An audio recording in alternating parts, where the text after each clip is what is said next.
يا أيها الناس اتقوا ربكم الذي خلقكم من نفس واحدة وخلق منها زوجها وبث منهما رجالا كثيرا ونساء واتقوا الله الذي تساءلون به والأرحام إن الله كان عليكم رقيبا يا أيها الذين آمنوا اتقوا الله حق تقاته ولا تموتن إلا وأنتم مسلمون يا أيها الذين آمنوا اتقوا الله وقولوا قولا سديدا يصلح لكم أعمالكم ويغفر لكم ذنوبكم ومن يطع الله ورسوله فقد فاز فوزا عظيما أما بعد فإن خير الحديث كتاب الله وخير الهدي هدي محمد صلى الله عليه وسلم وشر الأمور محدثاتها وكل محدثة بدعة وكل بدعة ضلالة وكل ضلالة في النار أعوذ بالله السميع العليم من الشيطان الرجيم بسم الله الرحمن الرحيم قاف والقرآن المجيد بل عجبوا أن جاءهم منذر منهم فقال الكافرون هذا شيء عجيب أئذا متنا وكنا ترابا ذلك رجع بعيد قد علمنا ما تنقص الأرض منهم وعندنا كتاب حفيظ بل كذبوا بالحق لما جاءهم فهم في أمر مريج أفلم ينظروا إلى السماء فوقهم كيف بنيناها وزيناها وما لها من فروج والأرض مددناها وألقينا فيها رواسي وأنبتنا فيها من كل زوج بهيج تبصرة وذكرى لكل عبد منيب ونزلنا من السماء ماء مباركا فأنبتنا به جنات وحب الحصيد والنخل باسقات لها طلع نضيد رزقا للعباد وأحيينا به بلدة ميتا كذلك الخروج كذبت قبلهم قوم نوح وأصحاب الرس وثمود وعاد وفرعون وإخوان لوط وأصحاب الأيكة وقوم تبع كل كذب الرسل فحق وعيد أفعينا بالخلق الأول بل هم في لبس من خلق جديد فقد قال الله تعالى في الكلام المجيد والفرقان الحميد واعبدوا الله ولا تشركوا به شيئا وبالوالدين إحسانا وبذي القربى واليتامى والمساكين والجار ذي القربى والجار الجنب والصاحب بالجنب وابن السبيل وما ملكت أيمانكم حاضرین جمعہ بزرگان دین نوجوانان ملت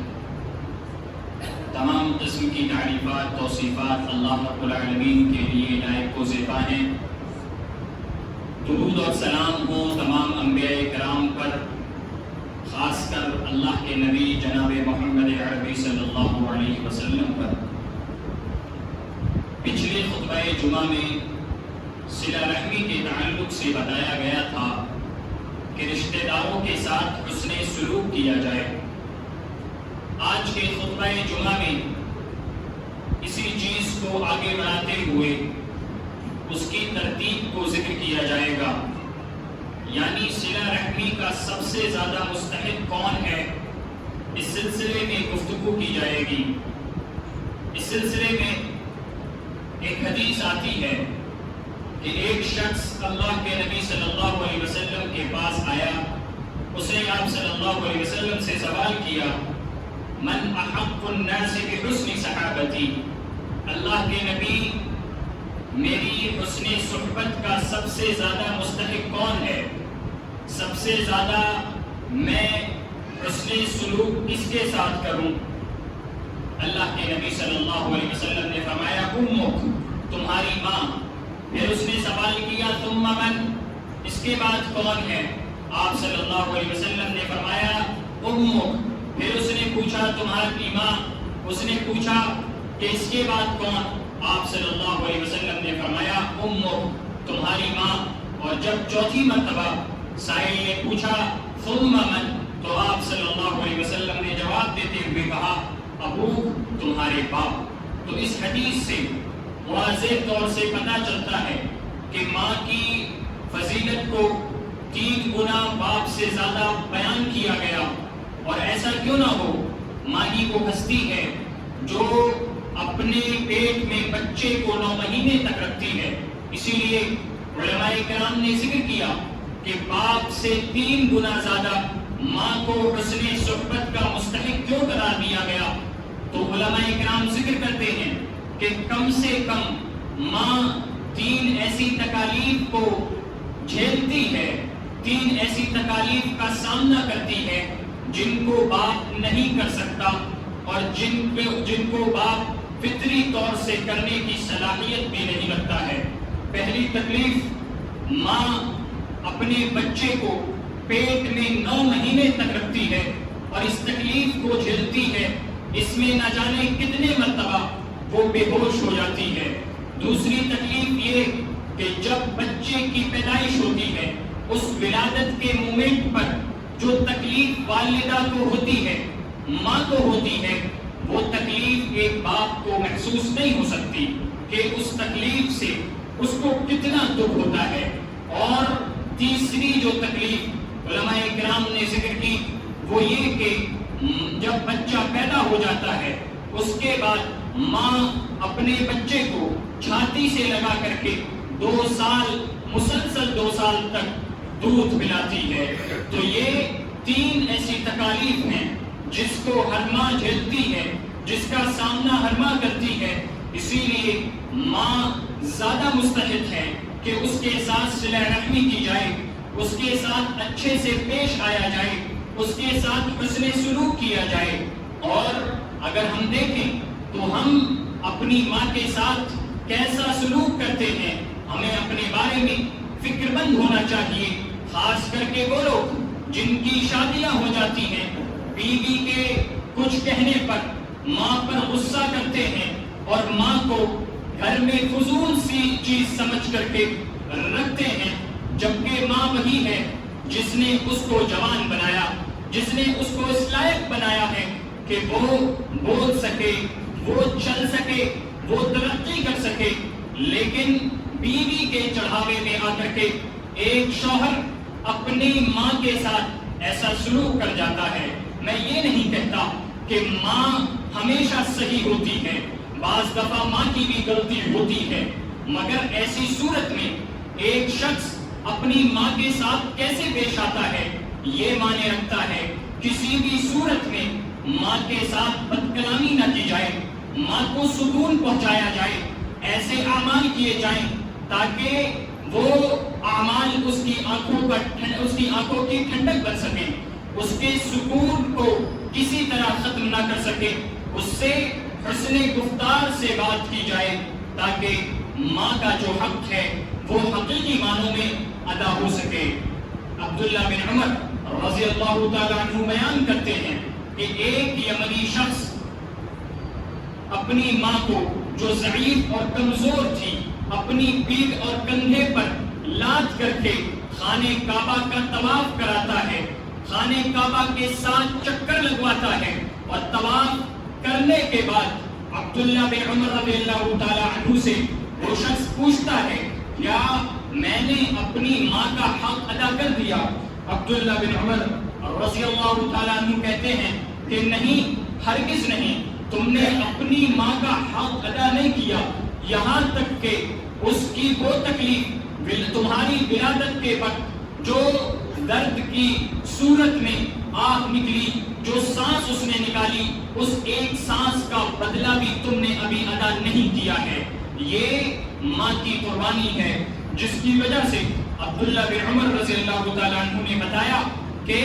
تمہارا جو بدلہ ہے ماں کے ساتھ، تم نے اس کا احسان ابھی نہیں چکایا ہے۔ انسان ماں کے ساتھ کتنا ہی اچھا سلوک کرے وہ زندگی بھر اس کے احسانات نہیں چکا سکتا ہے۔ ماں تو ماں ہے، اس کے ساتھ ہر صورت میں ہمیں حسن سلوک کرنا چاہیے، حتیٰ کہ اگر ماں کافر بھی ہوتی ہے تو اسلام کی تعلیم یہ ہے کہ اس کے کفر کے ساتھ، جو کفر سب سے بڑی غلطی ہے، سب سے بڑا گناہ ہے، لیکن اس کے باوجود بھی ماں کے ساتھ وہ بد کلامی نہیں کر سکتا، اس کے ساتھ وہ غلط انداز سے پیش نہیں آ سکتا۔ اسی طریقے سے ایک مثال ہمیں صحابہ کے دور میں ملتی ہے۔ سعد بن ابی وقاص رضی اللہ تعالی عنہ یہ مسلمان ہو گئے اور ان کی ماں کافر تھی۔ وہ چاہتی تھی کہ میرا بیٹا اسلام سے پھر جائے، میرا بیٹا مسلمان نہ رہے، لہٰذا وہ اپنے بیٹے کو ایموشنلی بلیک میل کرتے ہوئے ہنگر اسٹرائک کرتی ہیں، یعنی بھوک کو چھوڑ دے، یعنی کھانا نہیں کھاتی ہیں، بھوکی رہتی ہیں، پانی بھی نہیں پیتی ہیں اور اسی حالت میں مستقل رہتی ہیں، حتیٰ کہ بیمار پڑ جاتی ہیں اور اس بستر پر پہنچ جاتی ہیں۔ لوگ آتے ہیں، رشتہ دار آتے ہیں، اس کی حالت دیکھتے ہیں، وجہ پوچھتے ہیں کہ ایسی حالت کیوں ہے؟ کہتے ہیں کہ سعد کی وجہ سے ہے، یہ اسلام قبول اس نے کر لیا ہے جس کی وجہ سے ماں نے کھانا پینا چھوڑ دیا ہے۔ لہٰذا لوگ رشتہ دار سعد کو برا بھلا کہہ کر کے گزر جاتے ہیں، چلے جاتے ہیں۔ جب سعد بن ابی وقاص رضی اللہ تعالیٰ عنہ دیکھتے ہیں کہ معاملہ اب حد سے تجاوز کر چکا ہے، ماں اس کگار پر کھڑی ہے کہ وہ مر سکتی ہے، لہٰذا اپنی ماں کے پاس جاتے ہیں اور کہتے ہیں میری ماں لو کانت لکی مئۃ نفس، کہ امی جان اگر آپ کے پاس 100 جانیں بھی ہوں اور ایک ایک کر کے وہ 100 جانیں نکل جائیں تب بھی میں اسلام کو چھوڑنے پر راضی نہیں ہو سکتا، یہ اسلام کی دولت ہے۔ یعنی کہتے ہیں ماں میں تجھ سے محبت کرتا ہوں لیکن یہ نہیں ہو سکتا کہ میں اسلام کو چھوڑ دوں۔ آج ہم دیکھیں کہ اسلام کو ہم نے کتنا زیادہ اپنا رکھا ہے، ذرا سی مصیبت آن پڑے تو ہماری بیٹیاں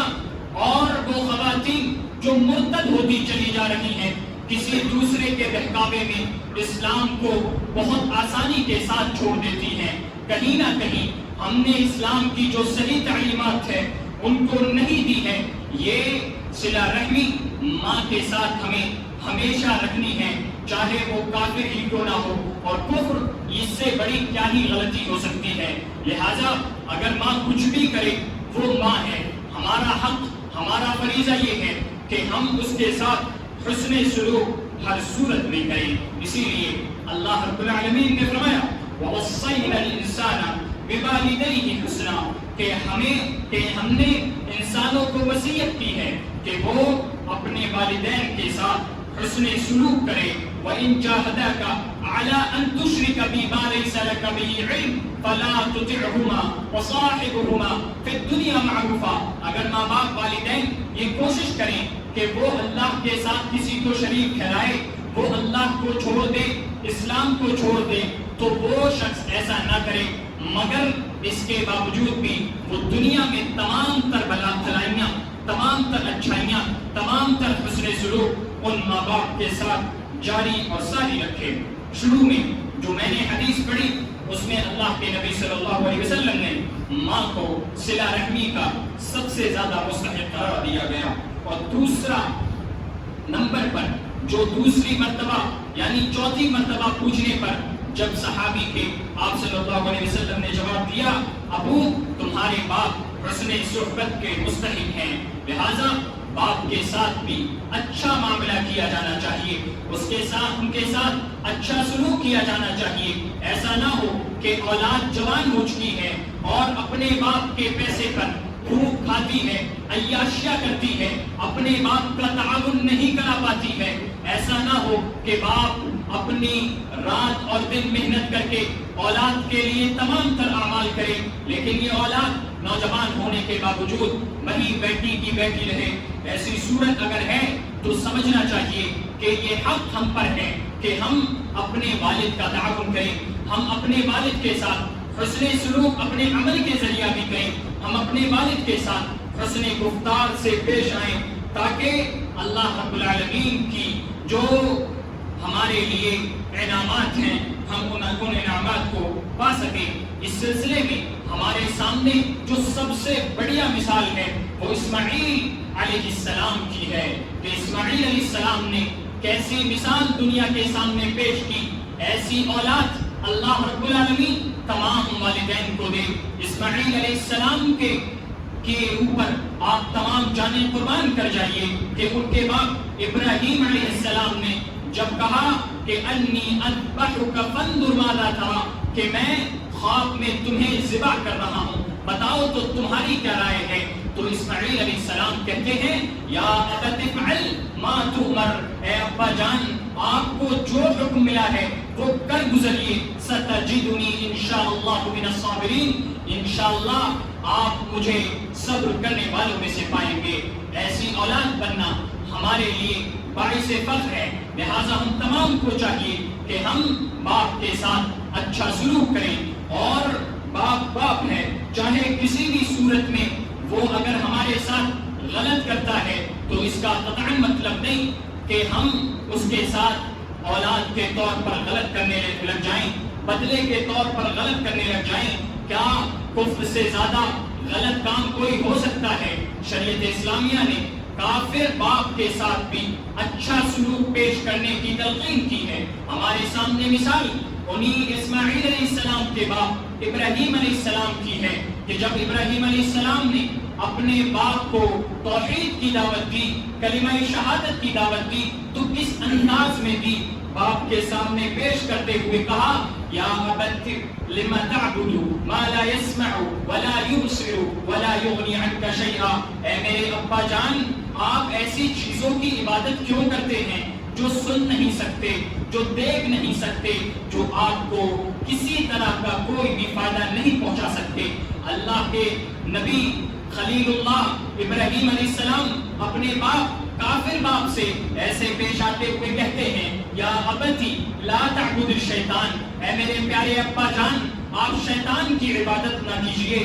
آپ ابراہیم علیہ السلام اپنے باپ سے ایسے پیش آتے ہیں یا ابتی انی اخاف ان یمسک عذاب من الرحمن، اے میرے ابا جان مجھے خوف ہے کہیں رحمان کا عذاب آپ کو نہ چھولے۔ یہاں آپ کلمات پر غور کریں، ابا جان، پیارے ابا جان ابراہیم علیہ السلام اس انداز سے اپنے باپ کے سامنے کلام کرتے ہیں اور گفتگو کرتے ہیں، لہذا باپ صلہ رحمی کے مستحق ہیں، ان کے ساتھ اچھا سلوک کیا جائے۔ اسی طریقے سے دوسری روایت میں اللہ کے نبی صلی اللہ علیہ وسلم نے فرمایا بر امک و اباک و اختک و اخاک ثم ادناک فادناک، کہ آپ اپنی ماں کے ساتھ حسن سلوک کریں، آپ اپنے باپ کے ساتھ حسن سلوک کریں، آپ اپنی بہن کے ساتھ حسن سلوک کریں، آپ اپنے بھائیوں کے ساتھ حسن سلوک کریں، پھر اس کے بعد جو رشتے میں آپ کے قریب ہیں ان کے ساتھ صلہ رحمی کریں، ان کے ساتھ اچھا برتاؤ کریں۔ آپ اس کے بعد اپنی بہنوں کے سلسلے میں کتنے زیادہ اچھے ہیں اور کتنے اچھے سے اپنی بہنوں کے ساتھ پیش آتے ہیں، آپ خود اپنے تعلق سے دیکھ سکتے ہیں کہ بھائی اپنا بزنس بناتے ہیں، اپنی تجارت کرتے ہیں، زمینیں خریدتے ہیں، مکان خریدتے ہیں، مگر بہن کو شادی کے بعد پوچھتے تک نہیں ہیں، وراثت میں ان کی باپ کی زمین اور جائیداد میں جو حق ہے ان سے ان کا حق چھین لیتے ہیں۔ یقیناً یہ حق آپ کو اللہ رب العالمین کے یہاں دینا پڑے گا۔ یہ اللہ رب العالمین کی حدود ہیں جن کو آپ پامال کرتے چلے جا رہے ہیں۔ بہنوں کے تعلق سے آپ اچھا ویوہار رکھیں، اچھا سلوک رکھیں، اور ایسا سلوک کہ جابر بن عبداللہ کے بارے میں آتا ہے ان کی 7 بہنیں تھیں، 7 بہنوں کی ذمہ داری ان کے اوپر تھی۔ ایک مرتبہ اللہ کے نبی صلی اللہ علیہ وسلم کے پاس جابر بن عبداللہ آتے ہیں، آپ صلی اللہ علیہ وسلم پوچھتے ہیں کیا تم نے باکرہ عورت سے شادی کی ہے یا پھر بیوہ عورت سے شادی کی ہے، کنواری عورت سے شادی کی ہے یا تم نے بیوہ عورت سے شادی کی ہے؟ جابر بن عبداللہ کہتے ہیں میں نے بیوہ عورت سے شادی کی ہے۔ اللہ کے نبی صلی اللہ علیہ وسلم فرماتے ہیں کہ کنواری عورت سے شادی کیوں نہیں کی؟ کنواری عورت تمہارے جذبات کے ساتھ اور تمہارے جذبات کے ساتھ فٹ ہوتی، تمہیں کنواری عورت سے شادی کرنا چاہیے تھا۔ جابر بن عبداللہ کا جواب سنیے. کہتے ہیں کہ احد میں میرے باپ انتقال فرما گئے، شہید ہو گئے. اس کے بعد میرے اوپر 7 بہنوں کی ذمہ داری تھی اور یہ 7 بہنیں کم عمر لڑکیاں تھیں. لہٰذا میں نے چاہا کہ میں اپنے عقد میں، اپنے نکاح میں ایک ایسی خاتون لاؤں جو تجربے کار ہو، جو سلجھی ہوئی ہو، جو نیک ہو، جو میری ان بہنوں کی تربیت کر سکے، میری ان بہنوں کے کچھ کام آ سکے. یہ جابر بن عبداللہ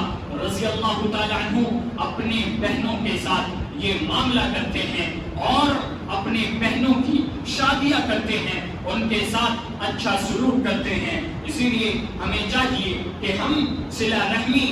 بہنوں کے ساتھ کریں، ان کے ساتھ اچھا معاملہ کریں، انہیں ایسے ہی نہ چھوڑ دیں، بلکہ ان کے ساتھ ان کے غم میں شریک ہوں. انہیں کسی چیز کی ضرورت ہو تو ان کا ہم سہارا بنیں، تاکہ یہ چیزیں یقیناً قیامت کے دن اور حشر کے میدان میں ہمارے کام آ سکے. اسی طریقے سے اللہ کے نبی صلی اللہ علیہ وسلم نے فرمایا وَأَخَاكَ، آپ اپنے بھائیوں کے ساتھ حسن سلوک کریں. آج ہم دیکھتے ہیں کہ بھائی بھائی سے جدا ہے، بھائی بھائی سے اتنا جدا ہے کہ سال ہو گئے ہیں لیکن کوئی ملاپ نہیں، کوئی سلام نہیں، کسی طرح کی کوئی بول چال نہیں. ایک دوسرے کی بدنامیاں کر کے معاشرے میں پھیلائی جاتی ہیں اور ایک دوسرے کا دشمن اپنے آپ کو بنا کر کے رکھا جاتا ہے. یقیناً یہاں پر آپ کا اتحاد کم ہوتا ہے، آپ کی یونٹی کم ہوتی ہے. دشمن آپ کو اچک لینے کے لیے تیار بیٹھے ہیں. لہٰذا اتحاد کو برقرار رکھتے ہوئے بھائی اپنے بھائی کا حق ادا کرے اور ان کے ساتھ حسن سلوک کرے. اور اس سے بڑا حسن سلوک کیا ہو سکتا ہے؟ سورہ یوسف کو پڑھ جائیے. یوسف علیہ السلام کے ساتھ ان کے بھائیوں نے کیا نہیں کیا کہ یوسف علیہ السلام کو کنویں میں پھینک دیا گیا، لیکن جب وقت آیا اور جب پاسا وقت کا پلٹا، یوسف علیہ السلام جب خزانے کے وزیر بنے تو یہی وہ بھائی تھے جنہوں نے ان کو کنویں میں پھینکا تھا. جب وہ خزانے پر آئے، خزانہ لینے کے لیے، غلہ لینے کے لیے آئے، یوسف علیہ السلام اپنے بھائیوں کو پہچان گئے اور انہیں معاف کر دیا اور کہا لا تثریب علیکم اليوم، کہ آج تم پر کوئی کسی طرح کی ملامت نہیں. یغفر اللہ لکم، تم کو اللہ رب العالمین معاف کرے اور وَهُوَ أَرْحَمُ الرَّاحِمِينَ، رب کریم معاف کرنے والا ہے. لہٰذا کوئی اگر ناچاکی ہو جائے، کوئی کسی سے حق تلفی ہو جائے، لیکن اس کے باوجود بھی آپ کا کلیجہ اتنا بڑا ہونا چاہیے کہ آپ اپنے بھائی کو بنا معافی مانگے اس کو معاف کر دیں. یہی تعلیم شریعت اسلامیہ نے ہمیں دی ہے تاکہ ہماری زندگیاں آسان بن سکیں اور ہمارے معاشرے، ہماری سوسائٹی میں جو اتحاد ہے وہ برقرار رہ سکے. فیملی اور خاندانوں میں جو ناچاکیاں ہیں، جو دشمنیاں ہیں، جو عداوتیں ہیں، وہ محبت میں، الفت میں بنی رہیں اور برقرار رہیں. اسی لیے شریعت اسلامیہ نے یہ تعلیم دیتے ہوئے کہا لا یحل لمسلم ان یہجر اخاہ فوق ثلاث، کسی مسلمان کے لیے یہ جائز نہیں، یہ درست نہیں کہ وہ اپنے بھائی سے 3 دن سے زیادہ قطع تعلقی رکھے، اس سے 3 دن سے زیادہ چھوڑ دے. یلتقیان، جب وہ دونوں بھائی آپس میں ملے، فیعرض ھذا ویعرض ھذا، وہ اس سے منہ پھیر لے اور وہ دوسرا اس سے منہ پھیر لے. وخیرھم الذی یبدأ بالسلام، ان دونوں میں سب سے بہتر شخص وہ ہے جو سلام سے پہل کرے، جو سلام سے ابتدا کرے. لہذا آج کے خطبے سے ہمیں یہ بات سیکھ لینی چاہیے کہ ہم اچھے بنیں اور بہتر بنیں، اور اگر کسی سے کوئی حق تلفی ہوئی ہے تو وہ حق تلفی اس کو ادا کرنے کے بعد اس سے سلام کرنے جائیں اور تعلقات کو برقرار رکھے تاکہ جو پچھتاوا ہے وہ قیامت کے دن اسے نہ جھیلنا پڑے. میرے بھائیوں، یہی وہ طریقہ ہے جس طریقے سے ہم پورے کے پورے مسلمان بن سکتے ہیں. اسی طریقے پر اسلام نے ہم کو دعوت دی اور فرمایا یا ایھا الذین آمنوا ادخلوا فی السلم کافہ، کہ اے مومنو اسلام میں پورے کے پورے داخل ہو جاؤ. اگر ہم مسجد میں پہلی صف میں آ کر کے نماز پڑھتے ہیں اور ہماری بات چیت اپنے بھائی سے نہیں ہے تو یقیناً ہم نقلی نمازی ہیں۔ اگر ہم اچھے کام کرتے ہیں، دوسروں کے ساتھ بھلائیاں کرتے ہیں، مگر اپنے بھائی کو پوچھتے تک نہیں ہیں، یقیناً ہماری یہ بھلائیاں نقلی بھلائیاں ہیں۔ اسی لیے ہمیں چاہیے کہ ہم اپنے بھائیوں کے ساتھ اچھا سلوک کریں، اور اگر کوئی اختلاف ہو جائے تو اختلاف کو اچھے انداز میں سلجھانے کی کوشش کریں۔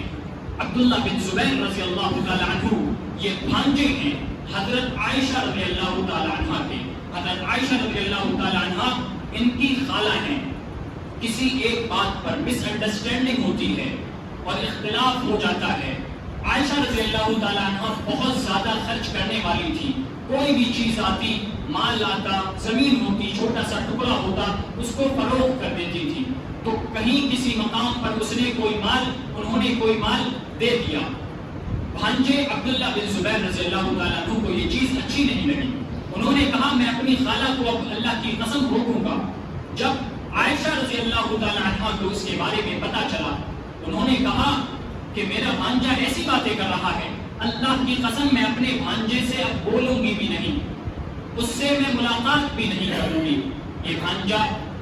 اسی صورت اور اسی حالت میں رہتا ہے، 1 2 3 دن کیا پورے کے پورے 6 مہینے ہو جاتے ہیں، مگر عبداللہ بن زبیر رضی اللہ تعالیٰ عنہ کو احساس تھا کہ میری غلطی ہے، میں نے اپنی خالہ کے ساتھ بد کلامی کر دی ہے، میں نے غلط بات کہہ دی ہے۔ لہٰذا عبداللہ بن زبیر رضی اللہ تعالیٰ عنہ آپ صلی اللہ علیہ وسلم کے ننہال کے 2 لوگوں کو لے کر کے عائشہ رضی اللہ تعالیٰ عنہ کے دروازے پر دستک دیتے ہیں۔ عائشہ رضی اللہ تعالیٰ عنہ دروازہ کھولتی ہیں۔ عائشہ رضی اللہ تعالیٰ عنہ کو پتہ نہیں ہوتا کہ ان کے ساتھ، ان دونوں کے ساتھ عبداللہ بن زبیر جو ان کے بھانجے ہیں وہ بھی ہیں، بیچ میں پردہ لگا ہوا ہے۔ عائشہ رضی اللہ تعالیٰ عنہ اندر ہیں، دونوں اس طرف ہیں اور ساتھ میں عبداللہ بن زبیر ہیں۔ عبداللہ بن زبیر پردے کے اس اندر آتے ہیں اور عائشہ رضی اللہ تعالیٰ عنہ سے گلے لگ جاتے ہیں اور معافی مانگنے لگتے ہیں کہ اماں جان مجھے معاف کر دیجئے، خالہ یہ ماں کے مانند ہوتی ہے، اور عائشہ رضی اللہ تعالیٰ عنہ تو ہماری پوری امت کی ماں ہے، لہٰذا کہتے ہیں کہ میری غلطی ہو گئی۔ اور یہ دونوں بھائی جو پردے کے اس پار ہیں وہ حدیثوں کو ذکر کرتے ہیں، یہ حدیث پڑھتے ہیں کہ لا یحل لمسلم ان یہجر اخاہ، کہ مسلمان کے لیے جائز نہیں کہ وہ 3 دن سے زیادہ کسی سے قطع تعلق ہی رکھے۔ عائشہ رضی اللہ تعالیٰ عنہ کہتی ہیں کہ میں نے اللہ کی قسم کھا رکھی ہے، میں تم سے ہرگز بات نہیں کروں گی۔ یہ معاملہ چلتا رہتا ہے، تھوڑی دیر کے بعد وہ جذبات میں ایک دم نڈھال ہو جاتی ہیں اور اپنے بھانجے کو گلے لگا کر کے یہ قسم توڑ دیتی ہیں اور 40 غلاموں کو آزاد کر دیتی ہیں اور اس طریقے سے اختلاف کو ختم کر دیتی ہیں۔ لہٰذا جب کبھی کسی 2 بھائیوں کے درمیان اختلاف انتشار ہو جائے، ہمیں چاہیے کہ ہم ان کے درمیان صلح کرانے کی کوشش کریں، اور اگر اس صلح میں ہمیں جھوٹ کا سہارا لینا پڑے، جھوٹ بولنا حرام ہے، لیکن ایسی صورت میں اگر صلح کرانی ہے، جھوٹ بولنے کا سہارا لینا پڑے تو ہم جھوٹ بولیں، تاکہ وہ شخص جو آپس میں ایک دوسرے کے دشمن بنے ہوئے ہیں ان کے درمیان جو تعلقات ختم ہیں وہ تعلقات ان کے درمیان قائم ہو سکے۔ اللہ تبارک و تعالیٰ سے دعا ہے کہ اللہ تعالیٰ ہمارے معاشرے کو تو بہتر کر دے۔ رب کریم ہم بھائیوں کے درمیان اخوت اور محبت کو پیدا کر دے۔ رب کریم ہمارے اندر صلہ رحمی کا مادہ پیدا کر دے۔ رب کریم ہم جب تک جئیں ایمان پر جئیں، اور جب ہمارا خاتمہ ہو ایمان پر ہو، خاتمہ بالخیر ہو۔ وآخر دعوانا الحمد للہ رب العالمین۔ سبحان ربک رب العزة عما یصفون وسلام علی المرسلین والحمد للہ رب العالمین۔